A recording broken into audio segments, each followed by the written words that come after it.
Γεια σας Greek Gamers, Senpai Ive εδώ και σήμερα θα σας πω κάποια πράγματα για το command block στο Minecraft και συγκεκριμένα για το κεραυνό, που είναι κάποιο θέμα που συζητάνε σε όλα τα κανάλια στο YouTube. Σήμερα θα σας το δείξω και εγώ. Το μόνο που έχετε να κάνετε είναι να κάνετε μια πίστα creative, και ο λόγος είναι επειδή στο creative μπορώ να γράψω το command block και να το ενεργοποιήσω, ενώ στο survival μπορώ μόνο να το ενεργοποιήσω άμα είναι ήδη γραμμένο. Πηγαίνουμε, κάνουμε super flat mode game, αυτό το πέρασα, και ο λόγος είναι επειδή η πίστα είναι ίσια και αυτό είναι θετικό για τις συνταγμένες, είναι πιο μικρές όπως καταλαβαίνετε. Πατάμε give, το όνομά μας,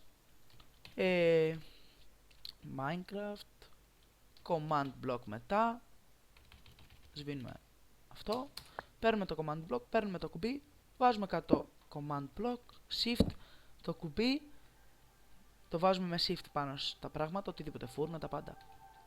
Και μετά το μόνο που έχουμε να κάνουμε είναι κάθετος, summon, light, ink, volt. Και όπως παρατηρούμε, ο κεραυνός πέφτει εδώ πέρα. Τις συντεταγμένες που ανάφερα πριν λίγο ήταν πολύ σημαντικές, διότι έτσι μπορούμε να αλλάξουμε σημείο στον κεραυνό. Πατάμε F3, σημείο στις συντεταγμένες τη μετράμε πριν το κόμμα. Το μόνο που έχουμε να κάνουμε είναι αυτό. Οι συντεταγμένες είναι το 68, το 4 και το μείον 11. Το 14, συγγνώμη. Μετά πάμε shift και βελάκι προς τα πίσω, control, όχι, κατά λάθος τι έκανα, μείον 68, 4, 114. Κάνουμε shift, βελάκι πίσω, control και C, το αντίγραψε, control C, το αντίγραψε τώρα,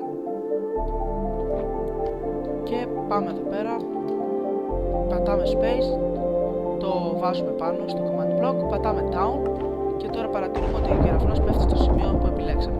Όπως πληροφορήθηκα από έναν φίλο μου πριν λίγο που ήταν στο σπίτι μου, μπορούμε να βάλουμε villager και creeper, και όπως παρατηρείτε να τους βάλουμε στο σημείο που πέφτει ο κεραυνός, και όπως παρατηρείτε ο creeper να πάρει δύναμη και ο villager να μεταμορφωθεί σε μάγισσα.